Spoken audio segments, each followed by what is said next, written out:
படிச்சு எப்படியாவது வேலை கிடைக்கும்னு சொல்லக்கூடிய ஆதங்கங்கள் இருக்கக்கூடியவங்களுக்கு உங்க ராசிக்கு தான் குரு பகவானுடைய பலன் இருக்கு. உங்க ராசியில இருக்கிற குரு பகவான் அடுத்த ஒரு ஓரிரு மாசத்துல பயிற்சி ஆயிடுவாரு. இருந்திருந்தாலும் ராசியிலேயே குரு பகவான் இருக்கிறனால 10th 12th காலேஜ் இப்படி படிக்கக்கூடியவங்களுக்கு படிப்பும் மாற்றம் உண்டு, உச்சநிலை உண்டு. வேலைக்கு அலைஞ்சு திரிஞ்சிருக்கிறவங்களுக்கும் வேலை வெட்டி கிடைக்க வாய்ப்பு இருக்கு. 2025 வரைக்கும் பார்த்தீங்கன்னா, பல சுபகாரியங்கள் தடபட்டு கல்யாண காட்சிகள் நடக்காம இருந்தவங்களுக்கு கல்யாண யோகங்கள் உண்டு. குரு பார்த்தா கோடி நன்மை உண்டுன்னு ஒரு பழமொழியே இருக்கு.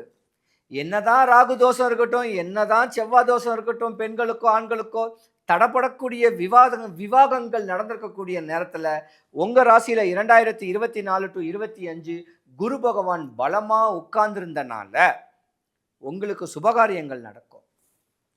உங்களுடைய பேச்சு எடுபடும்.